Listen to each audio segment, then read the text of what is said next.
Doctor, ¿cómo andan? ¿Bien? Buenas tardes. Bueno, esperamos unos minutitos.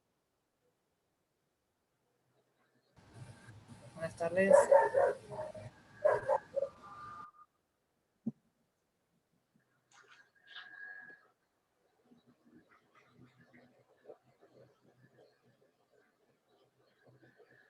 Somos 27, bastantes son.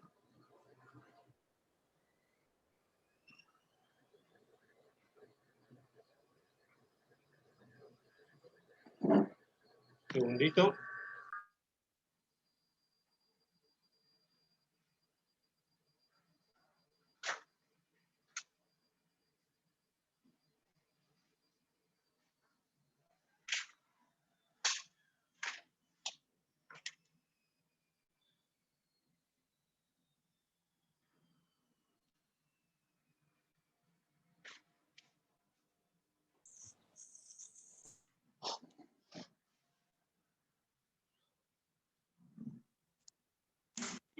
Bueno, ahí siguen entrando algunos.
Vamos viendo. Me pidieron los compañeros de la cátedra que avancemos en el tema de la bolilla de propiedad industrial, propiedad intelectual. Es una bolilla bastante compleja como para... Yo creo que no va a ser el único encuentro que tengamos. Pienso que vamos a tener alguno más. Así que, ¿esto cuándo termina la cursada, chicos?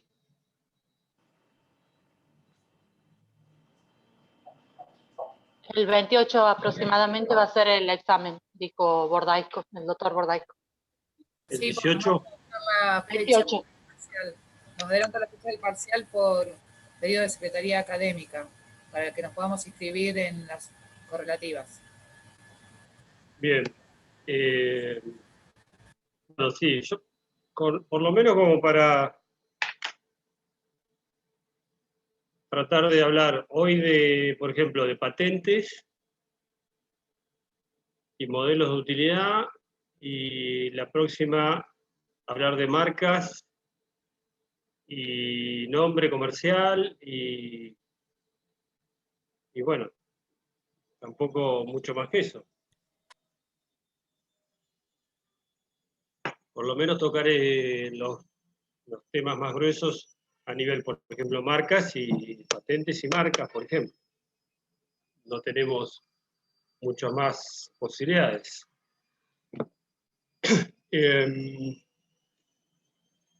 ¿Estamos bien ahí?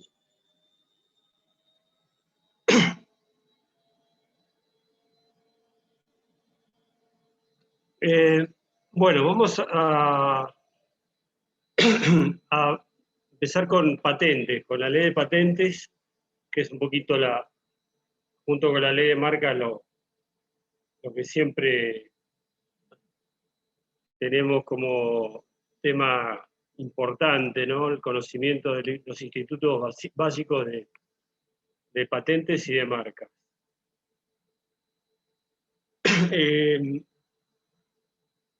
justo en una época que hablamos todos los días de patente de medicamentos, con el tema de la pandemia, ¿no? Es más que oportuno. Hace muchos años que damos la materia y nunca pensamos que íbamos a hablar del patentamiento de una droga en pandemia, ¿no? Aunque tuvimos pandemias menores como la gripe aviar y creo que alguna otra, pero mínimo, ¿no? O sea, no llegaron a pandemia, ¿no? Bueno, Argentina tiene, como todos los países del mundo, una ley de patentes, los países que tienen leyes, ¿no? Salvo sistemas romanistas, positivos, democráticos, vigentes en el mundo, reconocemos sistemas legislativos, ¿no? O paralegislativos, como pueden ser actas, regímenes jurídicos que no se denominan ley, pero son actas o reglamentos como en Estados Unidos, ¿no? La ley que rige la materia es la ley 24.481, sancionada en el año 1996, que ha tenido algunas reformas, no muy esenciales, pero algunas reformas ha tenido, y la ley 24.481 vino a derogar la ley 111 de 1889, creo que era, una de las leyes más viejas, que una de las primeras leyes, ven el número 111, fue recién derogada en el año... Sí. Doctor, disculpe que lo moleste. Hay gente que quiere entrar al Zoom y lo tiene que admitir. Hay alumnos esperando. Bien. Gracias. Admitir.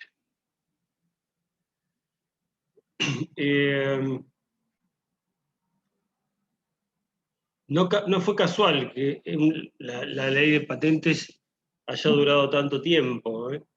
Pero es un tema muy complejo, un tema que trasunta temas políticos, temas de salud pública, temas de la existencia y la influencia que tiene la industria farmacológica en el mundo. Dicen que con la industria bélica, la industria farmacológica, son las industrias, las automotrices, ¿no? de las industrias que más capacidad de influencia política tienen en los gobiernos, ¿no? Bien, entonces no fue casual que recién en 1996, en la presidencia del recordado doctor Carlos Saúl Menem, se reformó la ley de marcas, se reformó la ley de patentes y se dictó una nueva legislación, diríamos, moderna, adaptada a las nuevas disposiciones de carácter internacional. La ley de patentes regula dos institutos. Vamos a tratar de ir un poquito rápidamente a la ley, ¿no? Sin hacer demasiada introducción. La patente en sí mismo y el modelo de utilidad.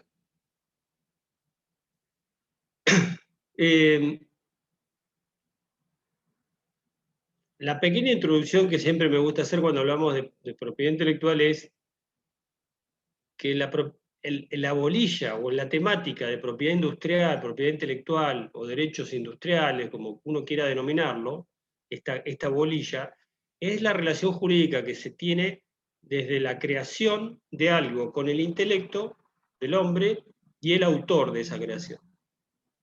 Es decir, todo lo que vamos a ver ahora como patente, modelo de utilidad, marcas, nombre comercial, es una creación del hombre con su intelecto. No con la, diríamos, no hay una relación de, como estamos acostumbrados a la relación contractual, es decir, al contrato de compra-venta, a la relación crediticia, a las relaciones bilaterales y contractuales entre pares, diríamos, o los contratos complejos como las sociedades o los fideicomisos, sino la relación jurídica del autor con su invención. La faceta más pura del hombre en el sentido de que el derecho lo viene a asistir para ver cómo él va a proteger esto que él ha creado. Si yo creo algo con mis manos, pinto un cuadro, hago manualmente algo, o con mi intelecto, escribo algo, hago una composición musical, saco una fotografía, o invento la vacuna contra un virus, acá va a venir el derecho a decir, bueno, yo voy a regular la relación jurídica de usted con esa creación. Y la creación puede oscilar desde lo teórico abstracto, lo artístico literario y lo industrial. Desde el comercio, desde hacia lo intelectual abstracto, porque no tiene una aplicación económica, a lo industrial. Es un abanico amplio. El hombre puede crear en todos los aspectos. Acá nos vamos a detener en todas las facetas creativas del hombre. ¿Cuál es la faceta creativa del hombre que va a proteger la ley de patentes? La faceta de la creatividad industrial. Y ya hablar de industria es un concepto importante, ¿no? Que tenemos que definir. Porque sí, uno habla de algo que por ahí no sabe de qué está diciendo desde lo jurídico. Entonces, hablar de industrialidad es una definición de tipo jurídico. Bien, entonces, ya hemos logrado una gran definición, que la ley 24.481 regula la relación jurídica del autor, inventor, desarrollador, creador de una materia, objeto o circunstancia fáctica, física, demostrable con un resultado, aplicado a la industria. Ese es el objeto de protección de la ley. Repetimos, la relación jurídica y la protección que la ley le va a la creación, cuando esa creación es en el campo de la industria, con un resultado tangible y con una efectividad demostrada. Ahí tenemos otro concepto, la efectividad, el resultado. Si yo pinto un cuadro, como el que tienen atrás mío, ven que hay un cuadrito ahí, ese es un autor malplatense, pintó un cuadro. Para obtener derechos sobre esa obra, él tiene que demostrar algún resultado. No. Lo único que demuestra con su obra son cuestiones espirituales. Pero para registrar la droga que cura el COVID, los laboratorios que lo están intentando hacer o que lo han hecho, tienen que demostrar un resultado eficaz. ¿Ven la diferencia de la creación? Desde el señor que dibujó, pintó ese cuadro, es tan creativo como el laboratorio que va y que ha registrado la droga que cura el COVID. Ambos son creativos, en distintos órdenes, en distintos ámbitos, en distintas motivaciones y distintos regímenes jurídicos. La patente va a ser, entonces, como naturaleza jurídica, que siempre lo primero que nos preguntan en las clases, ¿cuál es la naturaleza jurídica? Porque hasta que el estudiante de abogacía no sabe qué es la naturaleza jurídica de algo, es como que está, no sé, desnudo en la calle, se siente indefenso. Bueno, ¿cuál es la naturaleza jurídica de una patente? La patente es un acto administrativo, donde el Estado, a través del Ministerio, hasta el Instituto Nacional de Propiedad Industrial, que depende del Poder Ejecutivo Nacional, otorga un derecho de propiedad a través de un acto administrativo de concesión del derecho de patente. O sea que el Estado le va a reconocer a esta persona que es el propietario de la invención. O sea que era la patente, que es un acto administrativo atributivo del derecho de propiedad. Ya vamos a ir hablando con determinada precisión terminológica, y tenemos que decir precisamente eso, que la patente es un acto administrativo emanado del Estado, del Instituto Nacional de Propiedad Industrial, a través de su director, que es a su vez dependiente dentro del escalafón del Estado, del Ministerio de Economía, dependiente del Poder Ejecutivo Nacional, y ese acto administrativo es atributivo del derecho de propiedad. Antes de eso, no hay patente. Hay otra situación jurídica.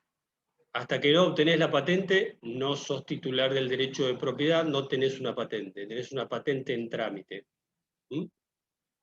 Por eso decimos siempre, ¿quién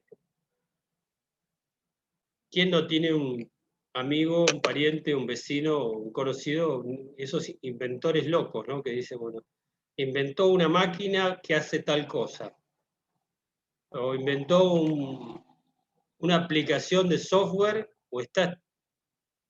Una cosa es estar en eso, y otra cosa es tener el derecho. Ser inventor es una situación creativa, diríamos, de tipo intelectual, pero no jurídica. Yo soy inventor, ¿sí? ¿Qué inventé? Y le inventé cada cuento a mi mamá cuando no quería ir a la escuela, o le digo cada golazo a, no sé, al fisco, que le digo que gano 10 y gano 100, no, mentira. Inventar es una cuestión de hecho, fuera del Estado, fuera de la regulación jurídica, eso es lo que quiero decir.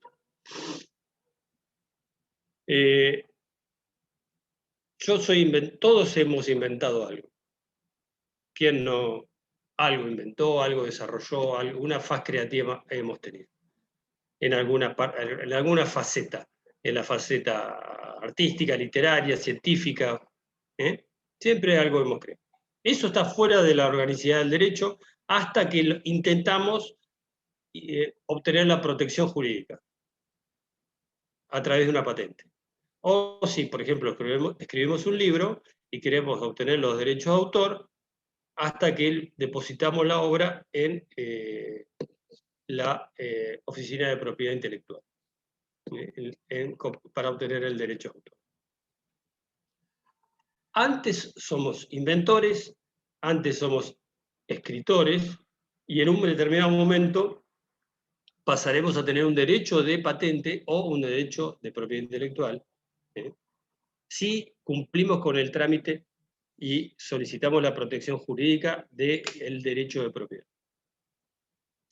Entonces, la naturaleza jurídica de una patente es un derecho de propiedad.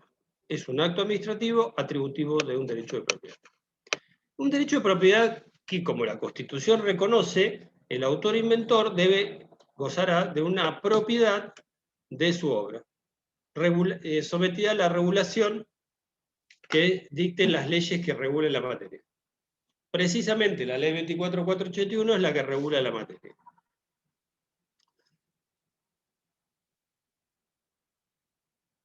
Vale la pena aclarar que estamos hablando de un derecho de propiedad, no de un derecho de dominio, no de un privilegio temporal de explotación, no una concesión administrativa, y no un derecho sui generis, como se quiere decir cuando no se sabe qué decir. Estamos hablando de un derecho de propiedad, no un derecho de dominio. ¿Por qué? ¿Cuál es la característica propia del derecho de dominio? Están estudiando reales o lo van a estudiar, es la perpetuidad. Y siempre los derechos de patentes o los derechos intelectuales son temporales, tienen la temporalidad propia del objeto. Del objeto, es decir, de la materia de derechos intelectuales tiende a tener una temporalidad en el ejercicio, son todos derechos de explotación temporal. Salvo las marcas, que pueden acceder a la perpetuidad marcaria porque se renuevan indefinidamente.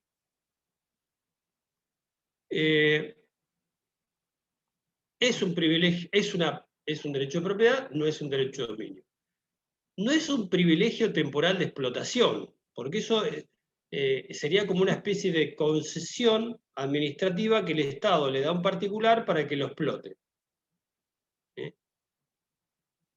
No es una concesión o un privilegio temporal de explotación, es un derecho de propiedad, con una regulación específica.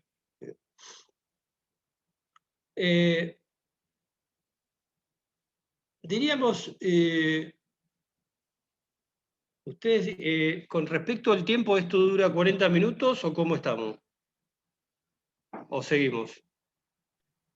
Es indefinido, creo. Según cada profesor, el otro día estuvo hasta las 8:30. Ah, bueno. Sí, es 1 hora y media, profesor, como si fuera profesor. Bien.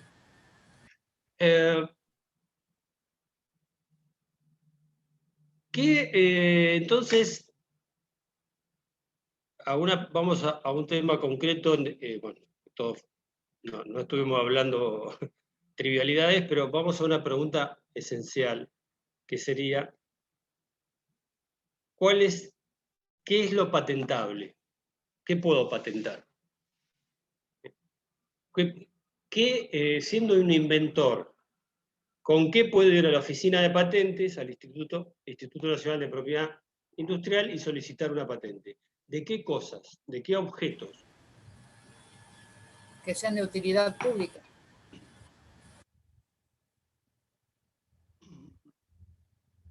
No necesariamente, o sea, es un concepto de utilidad pública bastante, que tendríamos que discutirlo mucho, pero todo el área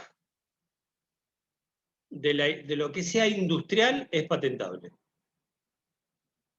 ¿Se acuerdan que hablamos de lo industrial como un concepto a definir?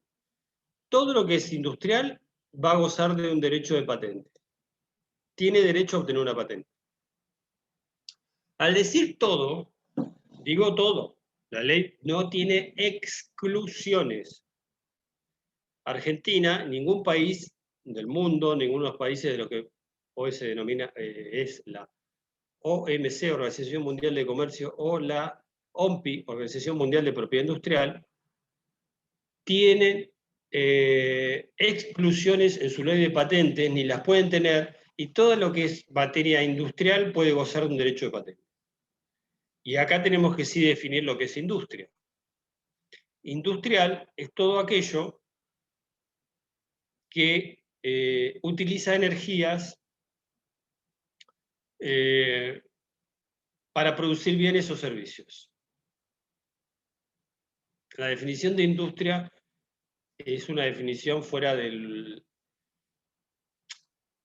derecho, es decir, no es una definición jurídica.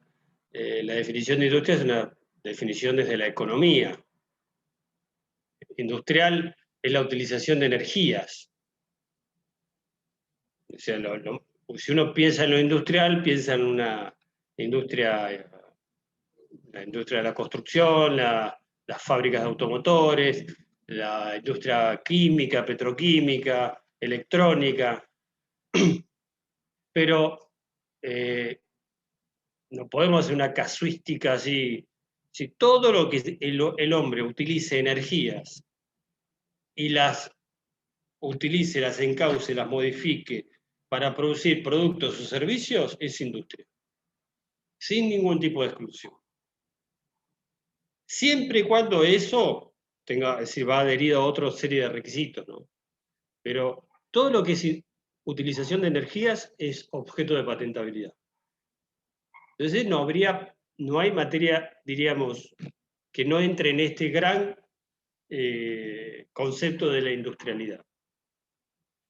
La ley 111, que derogó la 24481, excluía de patentabilidad a las composiciones farmacéuticas. Ese fue uno de los motivos, quizá el motivo más importante, por el cual se derogó la ley 111 y se sancionó la 24481. Porque Argentina no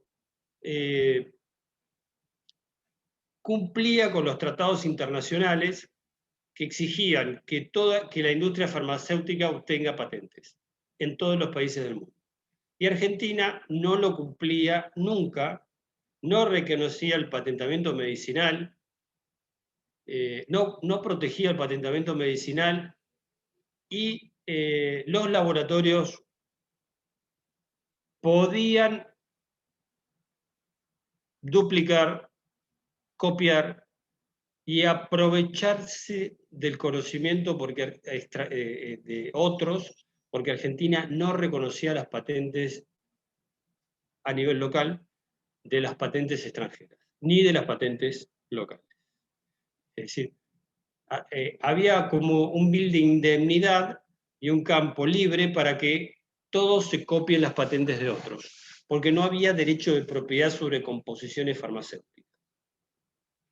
Todo esto viene de una historia, diríamos, y una motivación, o una historia de política estratégica internacional y económica muy importante, pero la dejamos para un día nos encontramos, nos tomamos un cafecito y se los cuento. Pero en medio largo, no es menos importante, pero vamos a terminar más hablando de política y de historia que de derecho. Bueno, Argentina no cumplía con este principio de la universalidad y de la no exclusión y no discriminación en la materia de patentabilidad de los tratados internacionales. ¿Por qué? Porque no reconocía ni no otorgaba patentes a los desarrolladores de composiciones farmacéuticas. En el año 1996, a partir de ahí, empieza a reconocerlas. Entonces, toda la industrialidad, todo lo industrial pasó a ser patentable.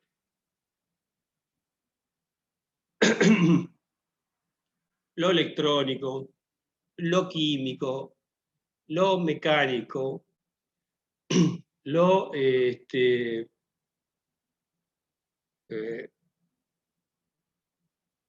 todos los tipos de ingeniería, lo que es los objetos de productos o servicios relacionados con todo el tipo de industria química, petroquímica, lo constructivo, todo puede obtener una patente. No hay materia de exclusión.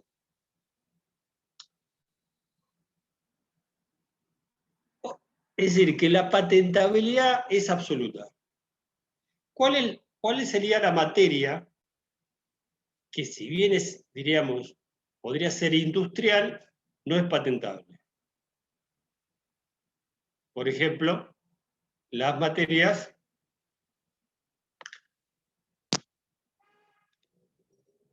alimentaria también, me preguntan ahí. Todo lo industrial es patentable. No es patentable la materia viva, humana, animal o vegetal, en el estado en que está la naturaleza. Obviamente que lo que está tal cual en la naturaleza no es patentable. No es patentable los métodos curativos, científicos o matemáticos. ¿Por qué? Porque son abstractos. No tienen un resultado tangible.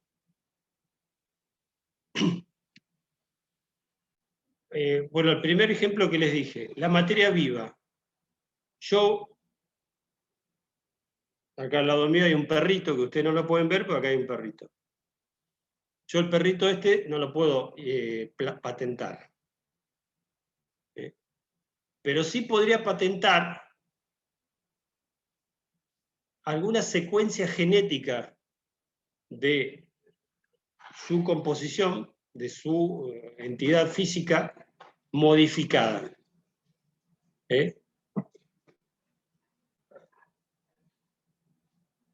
¿Para qué podría yo hacer eso? Para generar alguna droga de capacidad curativa.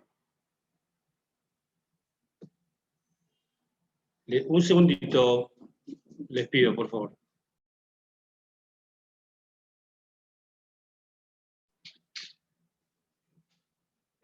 ¿Me escuchan ahí? Sí. Lo de la oveja Dolly. Claro, bueno, la clonación. El proceso de clonación es un proceso que duplica la secuencia genética de un animal y se duplica la identidad de un animal o una planta. Eso no es patentar, sino que es un proceso de copiado de la identidad genética de un animal o una planta, se genera una igual. Podría pensarse también que se podría llegar a clonar a un ser humano, ¿no? No sé si ha pasado. Prefiero no enterarme.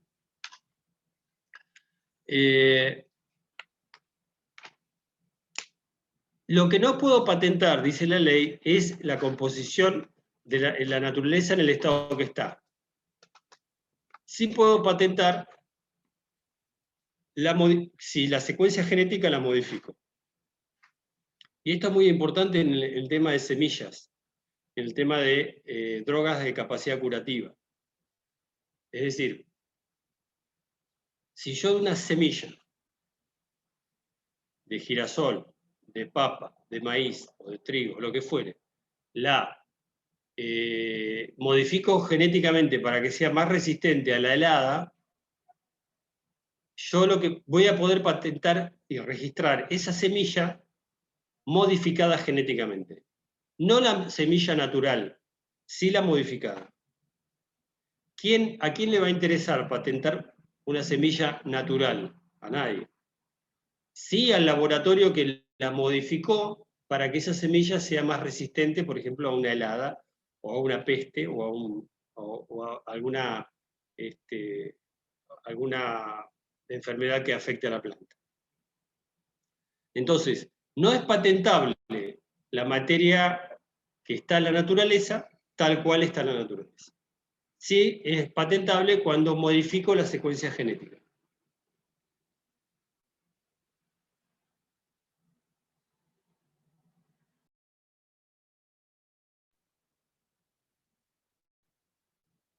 Les decía el otro ejemplo. No son patentables los métodos matemáticos, curativos, físicos o científicos.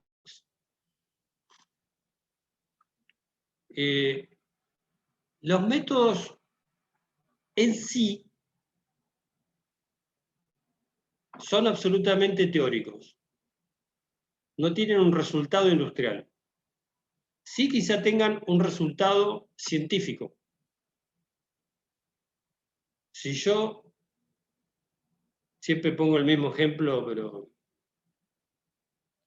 es el que más me viene a la mente, ¿no? Un plan para adelgazar, qué sé yo, que hay tantos, ¿no? O esos métodos curativos para prevenir determinada enfermedad. Si solamente es un método, es el desarrollo intelectual de un procedimiento que es demostrable con una fundamentación intelectual, científica, eso no es patentable. Porque es meramente teórico y no tiene una demostración en un resultado. No hay un resultado industrial. Sí puede ser exacto, puede ser veraz, puede ser absolutamente creativo, pero no tienen sí un resultado. Puede ser que a raíz de ese desarrollo creativo intelectual alguien desarrolle luego una patente, pero son órbitas distintas.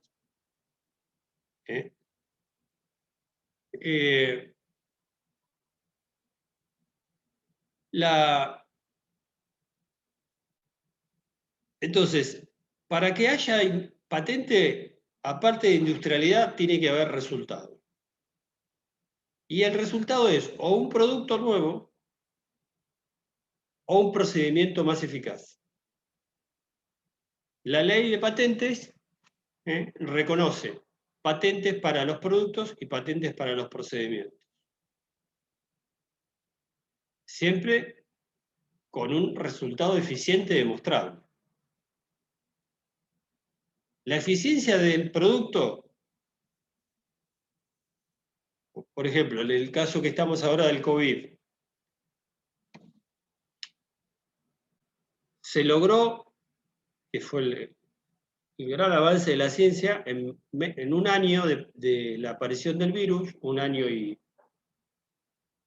fue en diciembre de 2019, ¿no? El virus detectado en Wuhan, en China, por eso COVID-19, y ya al año ya estaban las primeras drogas, ya diciembre de 2020, las primeras drogas que previenen o curan o eliminan o retrasan la existencia o la propagación del virus. Lo cual fue revolucionario en el tiempo, es decir, la rapidez que la ciencia logró la cura. Siempre que dábamos estos temas decíamos, porque lo decían los laboratorios, que el desarrollo de una droga no curativa de algo no implicaba un tiempo menor a 5 años. Desde que el laboratorio lo empieza a desarrollar hasta que está el producto disponible para adquirirlo, 5 años. No cantemos victoria todavía, pero bueno, ya están apareciendo alguna vacuna con demostrada eficiencia al año y 2 meses de la aparición del virus. No está para ir a la farmacia y me vengo a vacunar contra el coronavirus, como vas a vacunarte contra la gripe, contra la polio cuando sos chico, o la BCG, o todo ese tipo de cosas. No está disponible en forma inmediata, pero está. Entonces, lo revolucionario de esto fue la rapidez del avance, la obtención de la droga. Posiblemente ya es de una angustia terrible y preocupación, pero esperemos, qué sé yo, que de acá a un año, ya a los 2 años, esperemos, hasta en países con las dificultades que tenemos nosotros, económicas y política y operativa, tengamos la droga disponible en 2 años. O sea, como civilización fue un avance. Lamentablemente está quedando mucha gente en el camino. Bueno, entonces, industrialidad y resultado. Como notas importantes para tener en cuenta. El resultado es la existencia de la droga, ¿no? Si acá está la droga, y tiene este prospecto, este estudio, este desarrollo, te la tomás, te la aplicás, etc. Y luego está el resultado, la eficiencia o la patentabilidad de un desarrollo científico, tecnológico, industrial, de un procedimiento. Porque si yo, por ejemplo, logro, como fue el caso de la vacuna de Sabin, la vacuna que lograba curar la polio, los que somos, bueno, yo cuando nací ya casi no había polio, pero nos siguen vacunando para la polio, creo que nos siguen vacunando para la polio, y por ahí es raro, pero hay gente todavía viva que tuvo polio. Gente ya arriba de los 60 años. Polio era una enfermedad que empezó a aparecer que generaba, como se atrofiaban las piernas y partes del cuerpo. Entonces hay gente que anda con doble muleta y con las piernas todas complicadas, como atrofiadas, es una enfermedad espantosa. Bueno, se logró la cura, lograr después de muchos años la droga y miren, había otra droga otro inventor que logró la cura de la droga que curaba la polio, pero Sabin, el doctor Sabin, logró desarrollarla por vía oral. Entonces, con unas gotitas debajo de la lengua, ya estabas vacunado, que es mucho más eficiente que estar vacunando con una jeringa a la gente. Que antes, hace 70 años, no había tantos caminos, aviones, qué sé yo, entonces no había frío, no había hipodérmicas, descartables, o sea, un montón de cuestiones que la forma de aplicación. Entonces, todas estas cosas, no solo la eficiencia es en el producto, sino en la forma, por ejemplo, de aplicación de la droga, ¿no? Bien, ahora que hay drogas que necesitan una cadena de frío, otras que no, otras que necesitan 2 aplicaciones, otra que una sola. Entonces, bueno, iba al tema del procedimiento. A veces, mejorar un procedimiento hace que sea patentable esa mejora. Entonces, si yo tengo una máquina, un equipo, un desarrollo tecnológico que genera 100 productos por hora, con mi procedimiento genero 500, yo puedo patentar ese procedimiento. Porque hice más eficiente el procedimiento. Y obtengo mayor cantidad de productos a menor costo.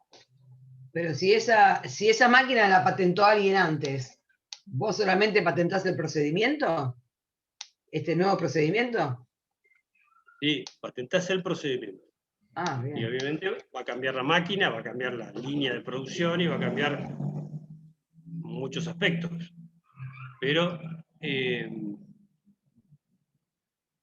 vas a obtener una patente del procedimiento. Argentina reconoce las patentes de procedimiento.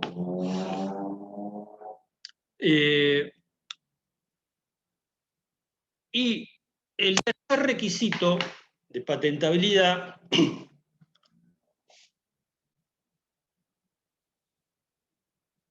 sería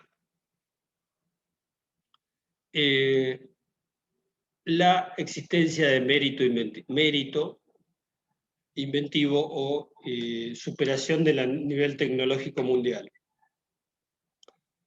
Para obtener una patente, la materia de reivindicación, o sea, el avance que yo invoco como reivindico como propio, y digo, esto es lo que yo he logrado, que la luz ilumine mejor, que se obtenga agua en forma más pura con un procedimiento X, que la droga esta me cure el COVID o me prevenga de otras enfermedades. Bueno, esa reivindicación supere el nivel tecnológico mundial. No local, sino mundial. Yo para patentar algo no tiene que ser ignorado por mi vecino de acá al lado, sino tiene que ser la superación del nivel tecnológico mundial para patentar. Es como batir un récord mundial en una actividad deportiva.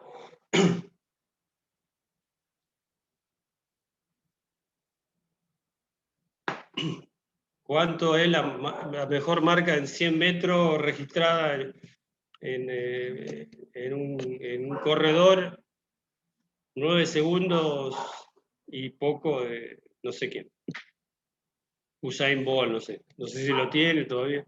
9:30, ponele. No sé si es 9:30. 9 segundos 30 a los 100 metros. Bueno, para borrar la marca de Usain Bolt, 9:30, pónganla. Tenés que hacer 9:20, 29, a nivel mundial. Para patentar una droga de cualquier composición farmacéutica, tenés que mejorar la existente, no hacerla igual. Si no, no te la van a patentar, porque la igual ya está patentada. Tenés que superar el nivel tecnológico a nivel mundial. No a nivel local ni regional, mundial. ¿Eh? Entonces, por ejemplo, ahora con las vacunas del COVID, serían todas patentables porque no había ninguna. Si lo pensamos medio rápidamente, ¿no? Son todas patentables. No hubo patentamientos en el sentido estricto de lo que estamos hablando de drogas de COVID, no hubo solicitudes de patente. Hay registraciones a las autoridades de Contralor, por ejemplo la ANMAT, o la FDA de Estados Unidos, o los organismos de controladores de la Comunidad Europea, que controlan la eficiencia de la invención, pero no han pedido patentes. En pandemia no hay patentes, dijo un autor. En pandemia, los derechos de propiedad, los estados los pueden limitar. Tienen el derecho a hacerlo, la ley de patentes se lo autoriza.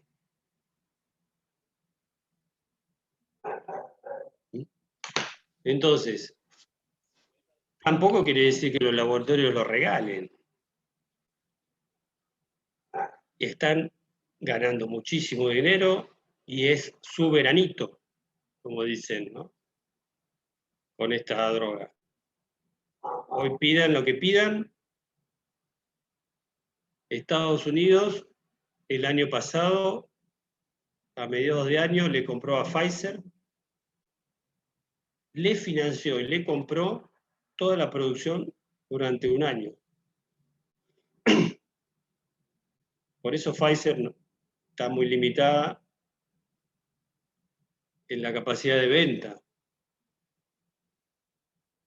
Y así tomaron preponderancia de los países más fuertes y han podido comprar gran cantidad de drogas anticipadamente porque pusieron plata.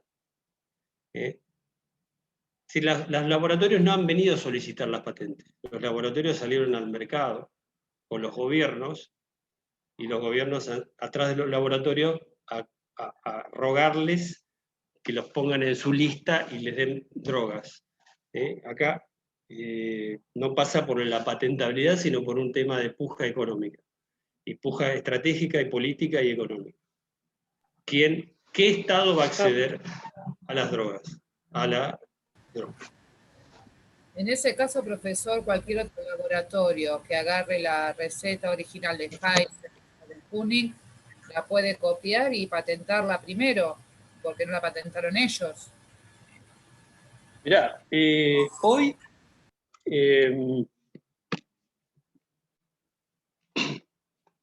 los laboratorios están en una vorágine y en una competitividad descarnada, pero diríamos que conservan cierto secreto, puertas para adentro, pero en el momento que van a la autoridad de controlador a certificar su droga, esa droga ya es pública. Entonces, ¿Qué quiere decir? Que el otro no puede ir y copiarla, pero puede obtener la información de cómo llega a eso. En el momento que la blanqueó, la llevó a la autoridad de Contralor, tuvo que llevar la composición y la forma de obtención de esa droga y los resultados y la eficiencia de esa droga. Entonces, al momento de llevarla ya la hizo pública. El otro puede ir y tomar eso, leerlo y mejorar la de él. ¿Puede hacer eso? Sí, lo puede hacer. Sí, está publicitada. Lo que no puede es hackearle la computadora y robarle información. Un laboratorio Una está consulta. avanzando. Sí. Una consulta, ¿cuál sería la causa que no se puede patentar? ¿Porque no se puede comprobar un resultado en sí todavía? No. ¿Y no terminó la no, fase? ¿Puede ser por eso? No, o sea, no te puedo asegurar, porque no tengo la información hoy, que no haya ninguna solicitud de Claro, patente. sí. Pero no les va a interesar Pues. otorgarla. Porque hoy están negociando Yo con también. estados a cuánto te la vendo. ¿Qué es lo que a ellos les interesa? Más que nada. No, claro, no obtener una patente. Quizá la hayan presentado. Claro. Entonces, en los derechos intelectuales, en las patentes, en los desarrollos tecnológicos, existe lo que se denomina, ahora se me fue la palabra, pero en inglés se dice refusal to deal. Es decir, vos no podés rechazar la negociación. Si vos tenés una serie de conocimientos tecnológicos, científicos, que van a mejorar la calidad de vida de una población en la obtención de una droga para detener la pandemia, no podés negarte a negociar. La negatoria infundada a negociar con un competidor es causal de un litigio, de que te demanden. Vos podés decir, no, yo no comparto nada, me siento en mi invención, me siento en mi conocimiento tecnológico y yo con ustedes no comparto nada porque me la voy a quedar toda yo. Y cada ampollita de droga tal mía, que va a ser la única que va a curar el COVID, la voy a cobrar $1000. Y el que lo pueda pagar, que lo pague. El que no se muera y que no lo subsidie el gobierno, y si no, chau, yo me hago mega millonario. No podés hacer eso. No podés ni fijar precios exorbitantes, no podés no compartir los conocimientos tecnológicos y tenés que compartirlos, diríamos, en términos de razonabilidad. O sea, está bien, mirá, negociemos. Claro. Vos sos mi competidor, bueno, lleguemos a un acuerdo de mutuo. Porque las patentes siempre trasuntan un beneficio en la comunidad. De lo que sea. De un sistema de luz, de un sistema de agua potable, de un sistema eléctrico, de sistemas tecnológicos, industriales, químicos, algo que nos va a mejorar la calidad de vida. Entonces, el que obtiene una patente de eso, tiene un derecho, pero tiene un derecho limitado en el ejercicio. Y si hay algo que está claro que no puede hacer es ejercer prácticas anticompetitivas, monopólicas y abusivas de su derecho de patente. La obtención o la justificación del derecho de patentes, de la existencia, que fue muy debatido, patentes sí, patentes no, los antipatentes, como ahora los vacunas, los antivacunas. Bueno, antes la grieta era patente, no patente. Porque muchos decían, no, los estados no tienen que dar patentes, porque los estados tienen que regular, tienen que controlar, tienen que prohibir, ¿no? Esa es la posición, ¿no? Es decir, extrema. Es decir, entonces, el estado tiene que monopolizar las patentes y conceder la explotación y vigilar. A ver, usted le concedo esto, pero pórtese bien. Hoy toda esa discusión histórica que se dio a principios de 1900 y pico, por ahí, 1940 y pico, 1950, fue superada y hoy hay un principio general de atributivo de propiedad. Hoy los estados modernos dan propiedad, pero dan una propiedad mitigada, morigerada, por la propia naturaleza jurídica del derecho de propiedad, que es temporal y regulado. Entonces, la justificación del derecho de patentes, esto fue un precedente que se dictó en un fallo de la Corte de Estados Unidos, no fue un fallo de la Corte Revolucionaria del Che Guevara en Cuba, sino de la Corte de Estados Unidos, que dijo que la justificación del derecho de property of, la propiedad del derecho de autor, es el bien común, y no la garantía de obtención de una ganancia. O sea, la patente se justifica como un medio para que la comunidad sea retribuida en un beneficio que deporta la misma patente. Por ejemplo, un mejor sistema eléctrico, agua potable o la cura de una enfermedad. Esa es la justificación del derecho de propiedad. Cuando el ejercicio del derecho de propiedad se torna y sale del cauce natural del fin de la norma, del interés jurídico protegido, que es el bien común, ese ejercicio es abusivo. Entonces, el que obtiene una patente no obtiene un bill de indemnidad para salir al mercado y romper todo, sino que obtiene un derecho de propiedad que lo va a limitar bastante. Lo va a permitir hacer algunas cosas y otras no. Una de las que no puede hacer es negarse a negociar. Bueno, temas que han surgido en una linda discusión a raíz precisamente de la única poca cosa buena que tuvimos en esta, de las pocas de efectos de la pandemia, que se habla de estos temas. Que lo hemos estudiado tantos años y parecía que siempre hablábamos del sexo de los ángeles y ahora hablamos de cosas que están pasando todos los días. Entonces, tercer requisito, 3 requisitos para patentar algo. Industrialidad. Novedosidad a nivel mundial. Y resultado, y efectivo resultado y eficiencia demostrada. ¿Estamos con los 3 requisitos?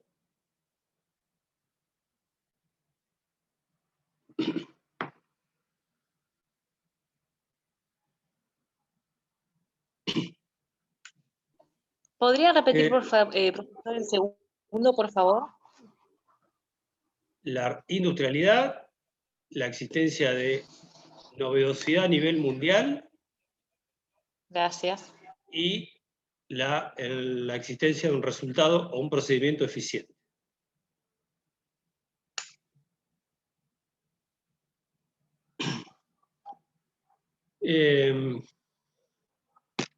Como estamos con el tiempo, que yo me pongo a hablar, y divagues, son las 8. ¿Damos un ratito más o estamos como para pedir el cambio? No, seguimos un ratito más, vamos.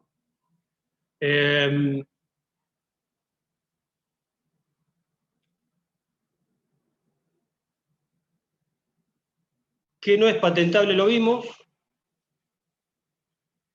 Y vamos a ver cuál es el derecho o el contenido del derecho de patentes. Al obtener una patente, ¿qué obtengo?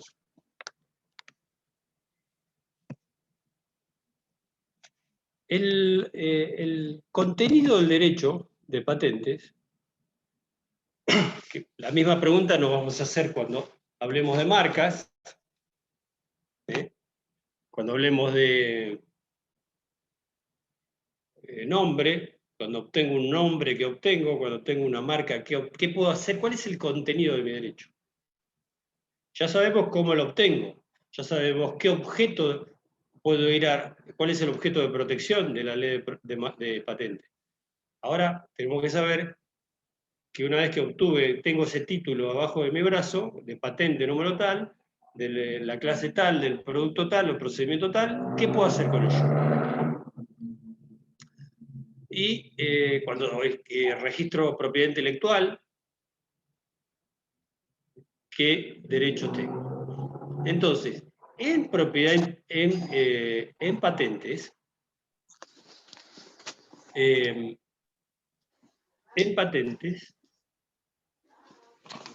el derecho del autor-inventor, el obtentor de la patente, es el de impedir que otros usen la invención sin nuestro consentimiento. Es el ius prohibendi, que conocemos del derecho romano. El derecho que obtengo, el contenido del derecho que obtengo al obtener una patente, es el ius prohibendi. Está en el artículo 8 de la ley.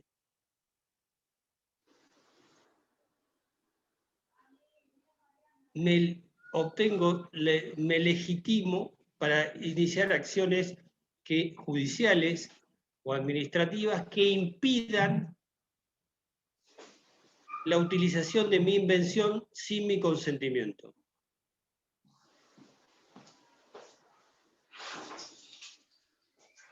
¿Estamos? ¿Y ese consentimiento es verbal nomás o es el pago de algún cano o algo? Consentimiento. O sea, yo me llevo la patente a mi casa y nadie la puede usar sin mi consentimiento. Ahora después vemos cómo me sacás el consentimiento y qué te voy a firmar y qué te voy a pedir a cambio. Pero nadie puede usar mi producto o mi procedimiento sin mi consentimiento. Ese sería el contenido del derecho de exclusiva.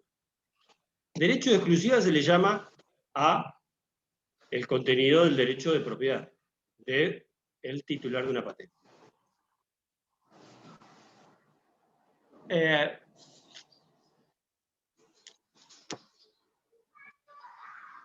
Hablamos de usos.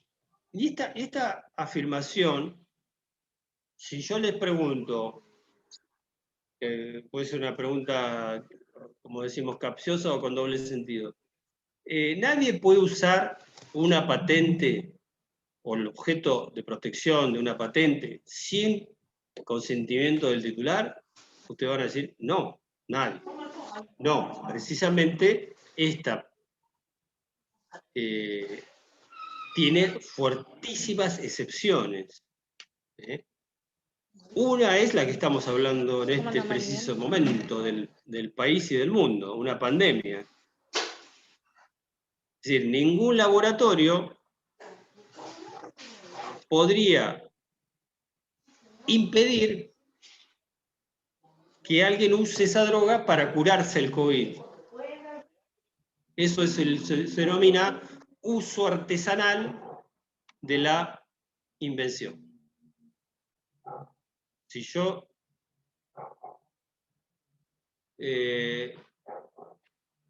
mañana me robo de un vacunatorio la droga que está circulando en el país, la Sputnik B, la pongo en un microscopio, me voy a un laboratorio de un amigo y hacemos una y curamos a las familias, la copiamos, la robamos, la duplicamos, pero la usamos en forma artesanal para cura propia y no la comercializamos, ese uso es un uso permitido, legal. Es decir, que es falso que nadie la puede usar. ¿Ven? La terminología hay que verlo las palabras usarlas con su justo sentido. Lo que no podría hacer es comercializarla, doctor. Exacto, no la puede comercializar. ¿Eh? La puede usar en forma artesanal y la puede usar en función científica educativa, que es un poco lo que hablábamos recién. Yo, por ejemplo, soy un laboratorio local. Me agarro la Sputnik B que anda circulando, póngale que anda circulando, que uno puede acceder a una de ellas. Y con eso me voy a mi laboratorio y empiezo a estudiarla con fines científicos. Puedo hacerlo. Puedo hacerlo. Pero va a decir, no, pero le está robando la investigación. Sí, las puedo usar.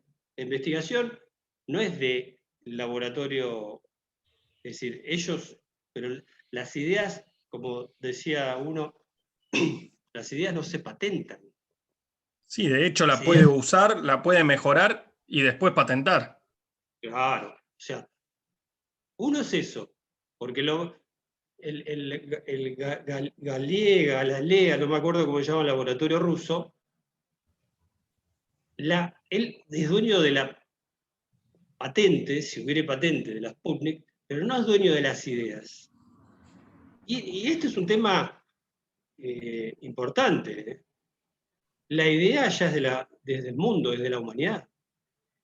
Entonces, si pónganle el primer laboratorio que los chinos que, bueno, supuestamente le quieren echar la culpa a los chinos, como si dicen cada idiotez. Que aisló el virus y empezó a trabajar para determinar lo que yo, que le puso coronavirus, y empezó a trabajar.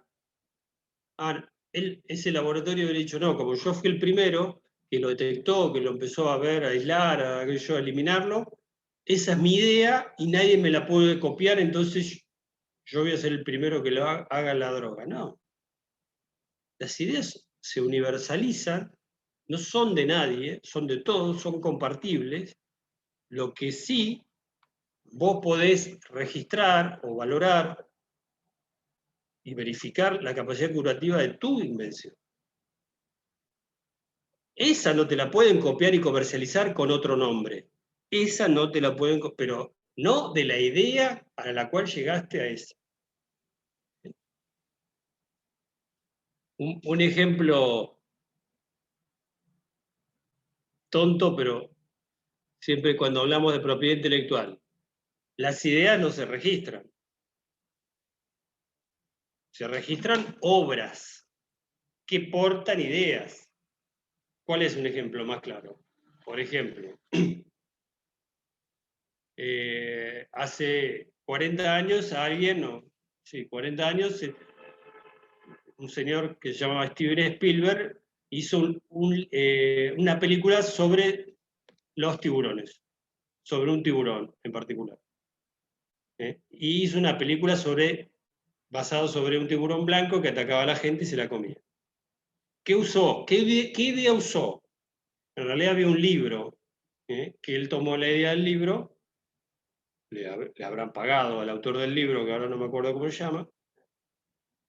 Había una casa, una empresa cinematográfica que lo contrató a Spielberg en realidad como director, bueno. Y utilizaron la idea que la gente en general tiene, todos, de que si vamos nadando, un tiburón nos va a comer. Es el miedo. Utilizó la idea del miedo a ser atacado por un tiburón, cosa que tiene todo ser humano, porque es algo, diríamos, propio. Semejante bicho que vos estás nadando tranquilamente y te come. Tuvo una idea y hizo una película. ¿Qué quiere decir? Que aparte, como Spielberg y ese sello cinematográfico hizo esa película, nunca más nadie puede haber hecho otras películas de ataque de tiburones, no. O sea, las ideas no se registran obras, formatos de esa idea. Y en esto un poco lo mismo. Vale el ejemplo para comparar. Entonces, ¿quién puede usar la invención sin consentimiento? ¿Hay algún caso? Bueno, pregunta como si fuera examen. Ustedes, el derecho del inventor es impedir que otras personas usen su invención sin su consentimiento. Ah, muy bien. Pero lo que usted está diciendo es falso. ¿Por qué? Porque hay usos permitidos sin el consentimiento del titular. ¿Cuáles? El uso científico-tecnológico. El uso como receta artesanal para consumo propio. El uso con fines pedagógicos, científicos. Y yo voy a usar eso en una universidad para dar clases. El uso en tránsito. Es decir, si yo paso en un país y me dirijo hacia otro país, no me radico en ese país que reconoce la patente. Yo estoy en tránsito. Si la uso en tránsito y ese país reconoce esa patente, no tengo que pagar, porque yo me dirijo hacia otro país. No me voy a instalar acá. No voy a producir el producto, paso.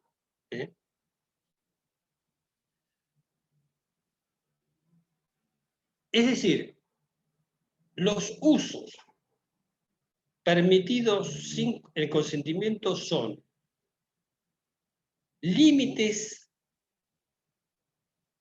erga omnes, es decir, generales y permanentes, al derecho de exclusivo.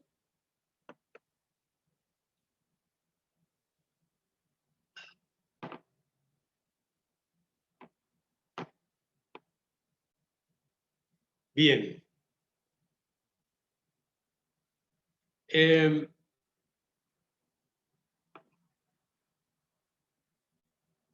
¿Cómo se obtiene una patente y cómo, vamos avanzando, metemos por este temita y terminamos, como estamos con la hora, 8:02.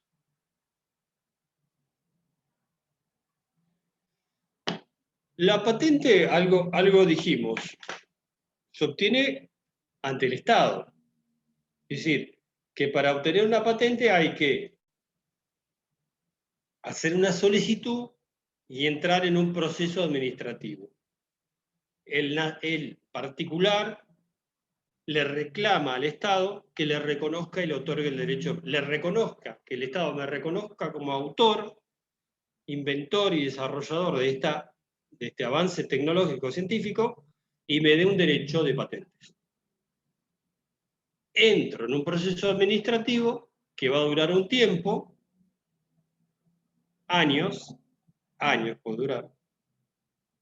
No es instantáneo, no es meter un papel y que te pongan un sello, o mandar un mail y recibir una respuesta por un algoritmo, como decimos ahora. Es presentar, como se presenta la autoridad de Contralor de medicinal en la ANMAT de Argentina, la justificación, y luego de un tiempo nos darán o no nos darán la patente.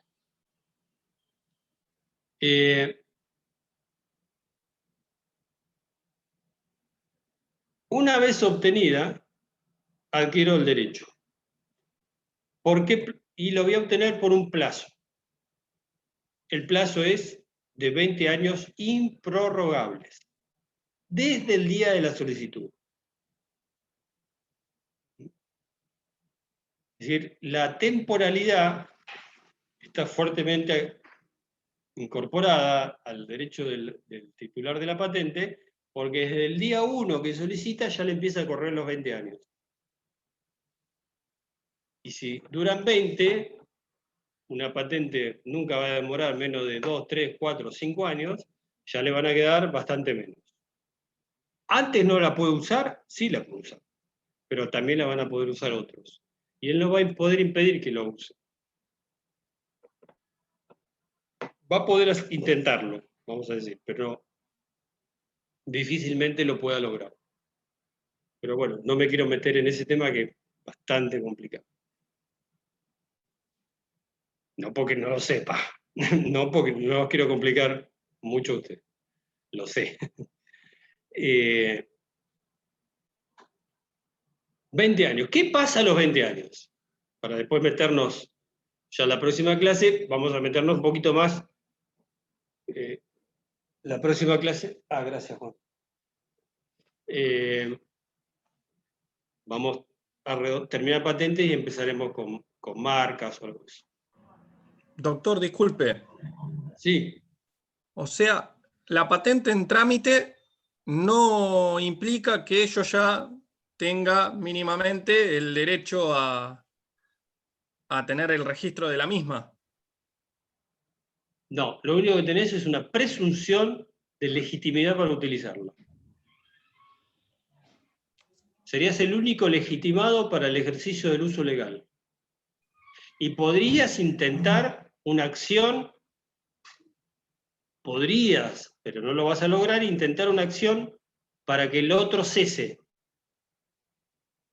No lo vas a lograr, pero por lo menos le vas a notificar que debe cesar en ese uso. Bien. Porque si en el futuro obtenés la patente, le podés pedir los daños y perjuicios, porque ya su uso estuvo notificado que era ilegal. Bien, gracias. Ese es el tema que es medio complicadito.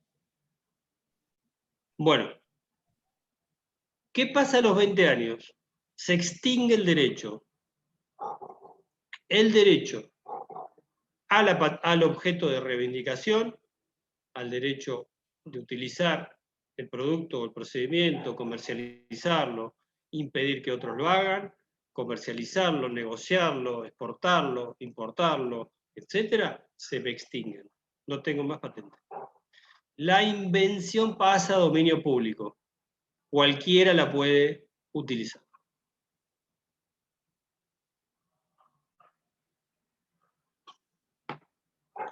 $20 años de la solicitud. O sea, que Igual, no existe la renovación. no. Igual que en derecho de autor. 70 años luego del fallecimiento del autor. A los 70 años, la invención, el derecho de autor, la obra pasa a dominio público. Puedo usar la obra sin pagar derecho de autor.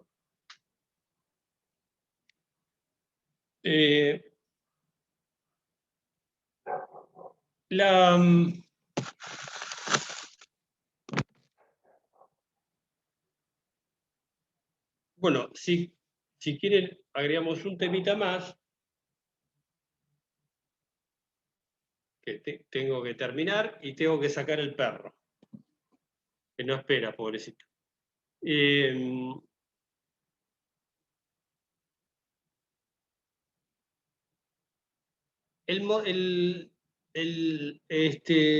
La ley contempla lo que se llama licencias obligatorias, que están en el artículo 42, 43 y siguiente, pero me quiero detener por lo menos en una de ellas, o en dos, que denotan o trasuntan unas cuestiones importantes. Es decir, existe lo que se llama la obligatoriedad de la explotación. Todo aquel que obtiene una patente está obligado a explotarla. La obligación de explotar, es decir, de satisfacer al mercado en términos razonables, es condición de la existencia del derecho de patente. Si yo no exploto la invención, me puede caducar el derecho.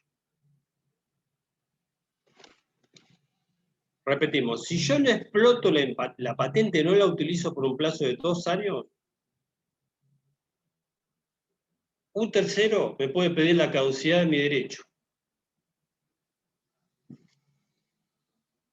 Entonces, es importante el conocimiento de esta cuestión de la obligatoriedad de explotar.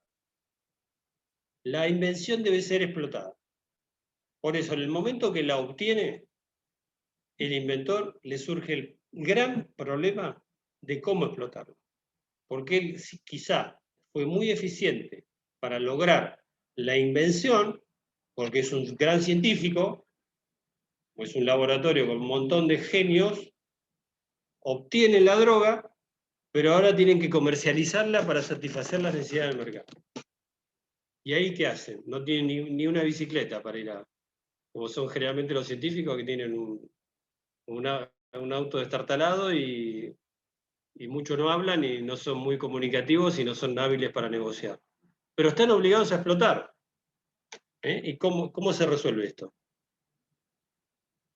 Que me preguntaban ahí... A ver. Hay un registro de control de legalidad y exacto, el registro es un control de legalidad de la reivindicación. Entonces, la patente la debo explotar. Debo llevar el producto a que el consumidor lo pueda obtener. Después, bueno, esto abre todo un debate de que si el consumidor lo tiene que pagar, ¿a qué precio? Porque voy a prender la luz. Porque está bien, yo digo, bueno, yo lo voy a comercializar, pero el producto este va a valer $1.000 cada, $1.000 cada frasquito de la droga esta. El que lo quiere, está ahí, disponible. Estoy satisfaciendo al mercado. No está satisfaciendo. Bueno, en el tema medicinal esta cuestión es cotidiana. Hoy sabemos lo que valen los medicamentos. Estas dificultades de acceder a medicamentos no solo pasan en Argentina, ¿no? Pasan en muchas partes del mundo. No es que vas a ir a cualquier país del mundo a pedir un medicamento y por tu linda cara te lo van a regalar. Hay sistema de salud, por estas cuestiones. No es privativo. Pero diríamos, vamos a quedarnos en lo que respecta a nosotros. No nos vayamos más de... Si yo no exploto una invención por un plazo de 2 años desde obtenida, el Estado me puede decir, señor, dele a su competidor usted tiene que negociar con sus competidores y entregarle el conocimiento del producto, del procedimiento, de la droga, compartir los conocimientos y satisfacer las necesidades del mercado. O sea, usted está obligado a compartir con sus competidores, porque usted no la explotó adecuadamente. Eso se llama licencia obligatoria por falta de explotación.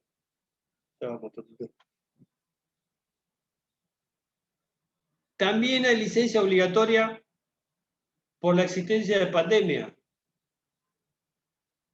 Es más, existe la posibilidad de que el Estado limite el derecho a una patente ya obtenida o impida el otorgamiento de patentes en pandemia. Como decía un político, hablando de otras cosas, en pandemia no hay derechos. Bueno, en pandemia puede no haber derechos de propiedad limitados, restringidos o confiscados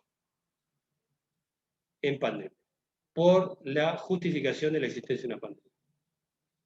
No querría decir esto nunca una confiscación, un retiro del derecho compulsivo, sino una expropiación. Nunca sería un retiro compulsivo del derecho, sino que siempre habría que haber una retribución, aún en pandemia.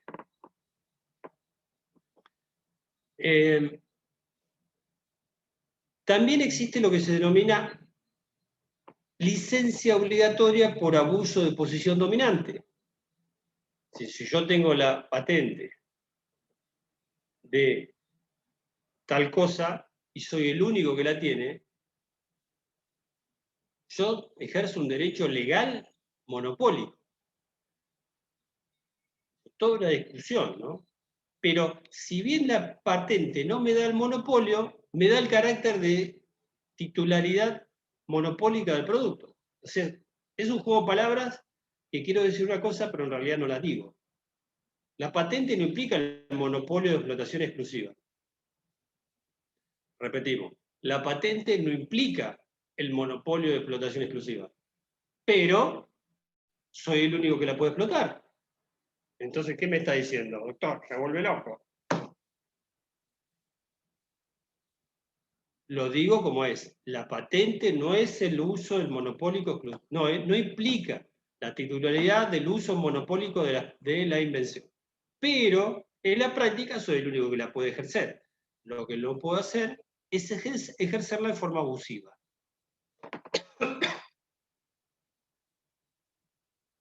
Es decir, soy el único, pero tengo que juntar a los 10 tipos que compiten en mi mercado y decirle, asociémonos. Hagamos esto de manera que yo gane, ustedes ganen un pedacito. O algo parecido. Lo hablo en forma vulgar como para que todos lo entendamos. Lo que yo no puedo hacer es desde mi posición de titular de los derechos, incrementar mi monopolio e impedir las prácticas competitivas y ejercer prácticas predatorias. Prácticas anticompetitivas es ir y atacar al competidor.